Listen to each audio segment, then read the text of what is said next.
Bismillahirrahmanirrahim. Larangan motong rambut dan kuku. Untuk orang yang hendak berkurban, tidak boleh potong rambut dan kuku sedikit pun. Dan bukan cuma potong, termasuk diantaranya cabut. Mencabut rambut, ini tidak boleh. Makanya, sebelum tanggal 1 Zulhijjah, kata orang Bugis, gunting memang sudah. Cukur memang itu kumis. Sebelum nanti dia, di tanggal 10 Zulhijjah sudah berdirian semua. Seolah-olah dia berteriak, potong aku, katanya. 2. Larangan ini berlaku sejak masuk tanggal 1 Zulhijjah hingga kurbannya disembelih. Dilarang potong rambut dan potong kuku. Atau mencabut rambut, mencabut kuku. Dimulai dari tanggal 1 Zulhijjah, dari malamnya. Karena tanggal 1 Zulhijjah itu masuknya dengan datang waktu sholat maghrib. Maka mulai malamnya itu, tidak boleh lagi potong rambut dan potong kuku. Maka sebelum datang waktu maghrib, gunting. Supaya nanti pas hari Idul Adha itu kumis tidak berdiri-berdiri terlalu panjang. Begitu juga itu kuku supaya tidak terlalu panjang-panjang. Dan baru boleh melakukannya kalau hewannya sudah disembelih. Manfaatnya kita mengetahui waktu kapan disembelih, hubungannya dengan ini. Anggaplah satu masjid menampung 50 sapi, 100 kambing. Lalu kemudian kambing kita kebetulan kambing ke 100. Kenanya bukan hari ini tapi besok. Berarti kita baru boleh potong rambut dan potong kuku kapan? Besok, setelah disembelih. Kalau kurban kita dipotongnya hari setelah selesai sholat Id jam 10, baru kita boleh potong rambut dan potong kuku. Tidak boleh begini. Yang penting kan dikurbankan hari ini. Jam berapa, Pak? Oh, ini masih lama, Pak. Mungkin nanti malam kali baru kena. Wah, ini saya sudah jengkel juga lihat kumis ini katanya. Nggak sabar, potong rambut dan potong kuku berarti dia melakukan pelanggaran. Larangan tersebut berlaku untuk cara apapun dan bagian manapun, mencakup larangan mencukur gundul ataupun hanya sebagian saja atau sekedar mencabutinya. Baik rambut itu tumbuh di kepala, kumis, di sekitar kemaluan maupun di bawah ketiak. Tidak boleh semuanya dengan cara apapun di bagian manapun. Kenapa kita disuruh untuk tidak potong rambut dan potong kuku? Supaya ketika hewan kurban disembelih, orang yang berkurban dalam keadaan utuh seluruh bagian tubuhnya termasuk kuku dan rambutnya sehingga semuanya dimerdekakan dari api neraka. Semoga Allah membebaskan kita dari api neraka. Sebagian ulama yang lain berpendapat untuk menyerupai orang yang sedang ihram atau haji, yaitu haji dan umrah. Karena mereka pun tanggal 10 baru boleh potong rambut dan potong kuku setelah balik ke Mina dari Musdalifah. Bisa dengan lempar dulu, yaitu lempar jumrah Aqabah, kemudian balik lalu cukur. Boleh juga misalnya nyembelih dulu, baru kemudian cukur, baru lempar Aqabah. Boleh juga tawaf ifadah. Catatan, yang dilarang potong rambut dan potong kuku adalah yang punya uang. Keluarga yang diikutkan dalam kurban tidak termasuk dalam larangan ini. Karena zahir hadis menunjukkan bahwa larangan ini hanya berlaku untuk yang mau berkurban. Dan Nabi SAW sering berkurban untuk dirinya dan keluarganya, namun tidak ditemukan riwayat bahwa beliau menyuruh anggota keluarganya untuk tidak memotong kuku dan rambutnya. Bila yang membiayai kurbannya adalah antum, maka istri dan anak antum tidak masalah potong rambut potong kuku. Bila yang membiayai adalah istri antum, maka antum boleh potong rambut potong kuku. 2. Diperbolehkan membasahi rambut atau keramas meskipun ada rambut yang rontok. Maka kalau rambut itu jatuh dari kepala karena keramas, maka itu tidak mengapa, karena tidak ada orang keramas demi mencabut rambut. 3. Jika seseorang berniat kurban pada pertengahan hari-hari 10, maka hendaklah dia menahan tidak lagi mengambil rambut dan kukunya sejak ada niatnya tersebut dan tidak berdosa apabila terlanjur untuk memotong rambut dan kuku sebelum adanya niat. Antum tanggal 9 belum ada niat, belum ada uang. Tanggal 13 dikasih uang orang, tapi kurbannya, hewannya baru mau dicari. Nah, sejak ada uang sampai kurbannya dapat lalu disembelih, sampai kurbannya dapat mau disembelih, antum sudah tidak boleh potong rambut dan potong kuku meskipun kemarin sudah terlanjur. Cara menyembelih. 1. Memotong sendiri hewan kurbannya. Ini yang paling bagus. 2. Bila tidak bisa menyembelih sendiri, misalnya karena takut atau karena dia perempuan, maka minimal datang untuk menyaksikan penyembelihannya. Ini sunnah yang akan hilang bila antumnya di sini, kurbannya di tempat yang lain. Gimana cara antum menyaksikan? Live Facebook. Tapi sebenarnya pun tidak mengapa apabila antum ada di sini, kurbannya di tempat yang lain bila memang ada kebutuhan.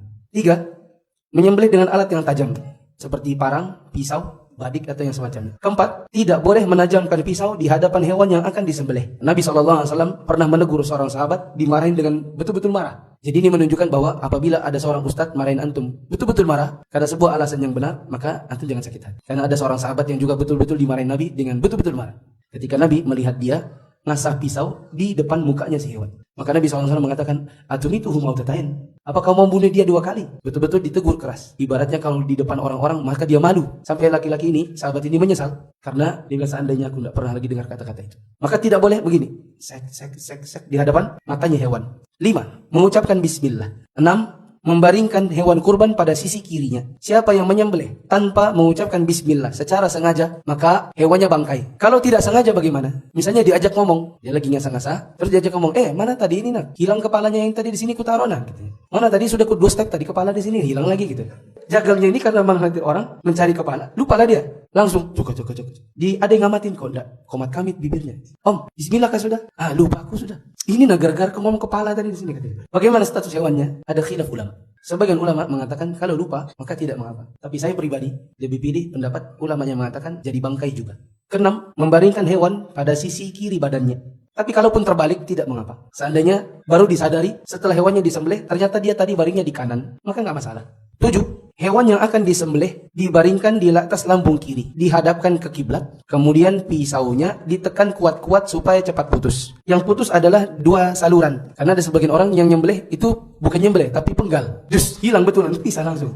Itu namanya bukan nyembelih, tapi apa? Menggal namanya. Yang dimaksud adalah putus 2 saluran. Bukan gini sampai habis. Tapi 2 saluran. 1 saluran nafas, 1 saluran makan. Sebagian ulama kita mengatakan, bila matinya bukan karena putus, maka hewannya juga bangkai. Karena itu bukan penyembelihan, tapi mati karena penyiksaan. Kedelapan, tidak boleh menyembelih hewan di hadapan hewan yang lain yang juga akan disembelih. Maka tidak boleh menyembelih hewan di hadapan teman-temannya. Karena pasti temannya ikut stres. Berarti tempat penyembelihan dengan tempat pengikatan hewan harus berpisah. Nomor 9, arak hewan dengan lembut. Maka tidak boleh ditarik paksa, apalagi sampai dia tercekik. Sebagian orang ada yang ketika diarak hewannya ditendang atau ditarik-tarik lehernya. Maka itu juga pentingnya membuat hewan tenang agar tidak stres. Kata Nabi SAW, wal yurih dzabihatahu, dan hendaklah dia berlaku lemah lembut membuat hewannya itu tenang. Wal yuhidda syafratahu, Nabi SAW mengatakan, dan hendaklah dia tajamkan pisaunya.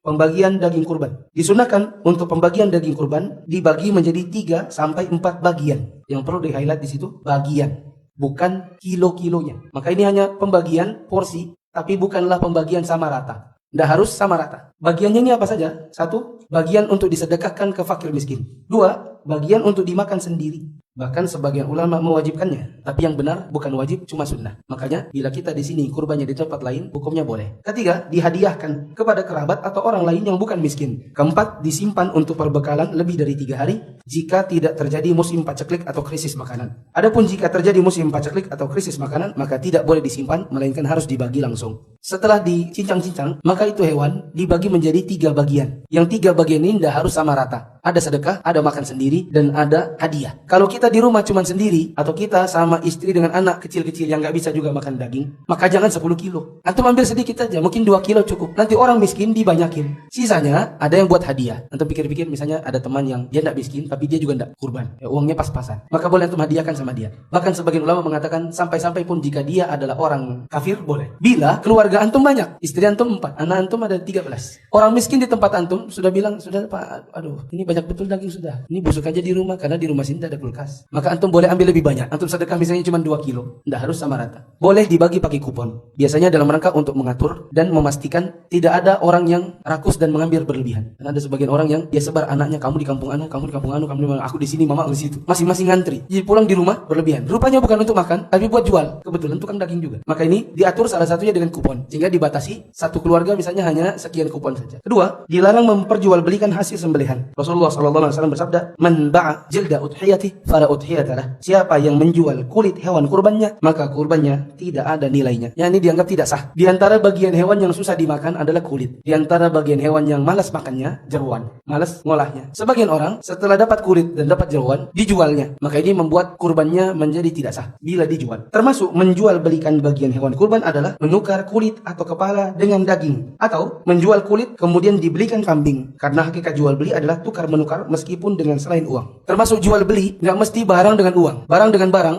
yang kita sebut dengan apa? Barter. Itu termasuk cabang jual beli. Maka kalau ada yang berkata begini, itu kulit hewan bukan? Iya. Mau diapain? Nggak tahu juga mau diapain. Itu karena kebetulan aku punya usaha kulit, aku kasih kamu kepala. Tukeran dia sesama pengkurban. Yang punya kepala ngasih kepala, yang punya kulit ngasih kulit. Maka ini termasuk jual beli, dan ini membatalkan kurban keduanya. Termasuk darinya jual beli adalah mengupah tukang jagal pakai kulit atau pakai kepala. Misalnya jagalnya bilang, "Pak, saya aja nanti yang sembelihkan sapinya sampean, tapi saya doorstep itu kepalanya." Maka ini termasuk diantara bentuk jual beli. Karena si tukang jagal itu aslinya boleh diupah. Manakala dia bilang, saya upahnya dosa uang, saya minta kepalanya aja. Itu namanya ngupah tukang jagal pakai kepala. Sebagai pengganti uang yang harusnya keluar. Dan itu termasuk jual beli namanya. Menjual belikan tenaga dan kemampuan menjagal dengan kepala. Kalau tukang jagalnya miskin, berarti itu bukan upah namanya, melainkan sedekah. Dia sudah ambil kepala dan dia bilang, aku nggak usah kasih uang. Bagaimana? Apa itu nanti jadinya jual beli juga? Mau dikasih uang, dia bilang, nggak usah, aku kepala aja. Tapi dia miskin. Bagaimana ini? Maka jawabannya tergantung niat. Kalau memang dia niatnya saya memang nggak usah dibayar. Karena yang manapun saya juga nggak dibayar. Berarti dia memang aslinya free jagal. Tapi kalau memang dia sebenarnya aslinya kita tahu sebenarnya bukan upah. Buktinya yang lain dia mintain upah. Cuma dia nggak minta dari kita karena dia merasa sudah dapat kepala. Maka ini kasih uang ke dia. Bapak terima dulu uangnya. Soal bapak nggak butuh kasih aja orang lain nggak masalah. Tapi yang penting terima dulu supaya kita ini nggak kayak jual beli. Tukang jagal diupah dari mana? Ada dua. Satu dari si pengkurban. Yang kurban yang ngasih uang. Makanya panitia masjid boleh bikin begini. Per orang 2.700.000 plus 30.000. Apa maksudnya 30 itu? Upah 30 kali 7 210.000. Itu adalah 200.000-nya upah jagal, 10.000-nya apa? Kresek daging. Yang kedua, boleh juga dari masjid yang bukan wakaf. Maksudnya yang uangnya selain wakaf.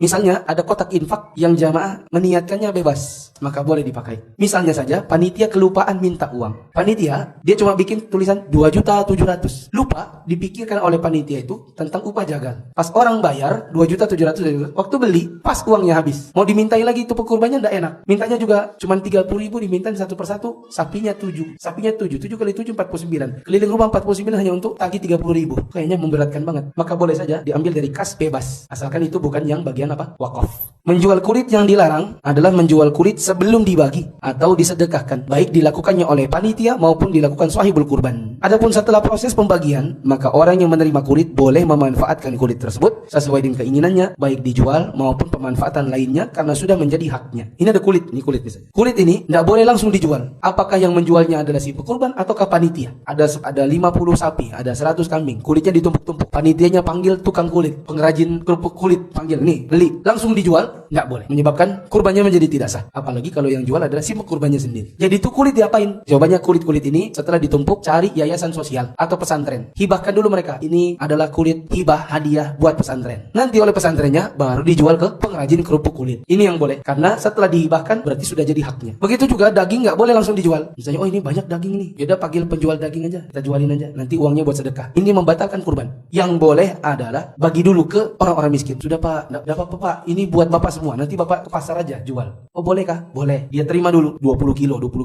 Dia makan paling cuma 3 kilo. 17-nya besok subuhnya dibawa ke pasar. Ke tukang daging, diobral. Bolehkah ini? Boleh. 3. Larangan mengupah tukang jagal dengan bagian hewan sembelihan. Diupah pakai uang? Boleh. Dikasih karena dia miskin? Boleh. 4. Makan-makan panitia dengan satu kambing atau jatah khusus. Sering terjadi, kadang-kadang sebagian panitia berijtihad sendiri. Yaitu 2 kambing disembelih pagi-pagi lalu langsung dimasak sama ibu-ibu. Akhirnya yang terjadi apa? Pertama ikhtilat, ya kan? Karena ibu-ibu ikut-ikutan di situ. Jadi bapaknya anu sama istrinya anu berhadapan-hadapan cincang-cincangan. Kemudian ada bagian hewan yang langsung dimasak sama ibu-ibu. Dibuat makan siangnya panitia. Ini sebenarnya nggak boleh karena ada bagian dari hewan yang jadi terluput bagiannya. Kan tadi bagiannya harusnya 3. Ketika langsung dimasak semua, oke, jadinya cuma 1, yaitu hadiah doang. Yang sedekahnya nggak ada, yang dimakan oleh si pengkurbannya juga nggak ada. Kecuali begini, ini daging hewan. Hewan pertama sudah. Ini daging yang buat si punya kurban. Ini daging yang buat sedekah. Ini hadiah, kasih panitia. Ini masak, boleh. Yang nggak boleh itu cincang-cincang semuanya buat masak. Akhirnya si pengkurbannya datang, mana hewanku?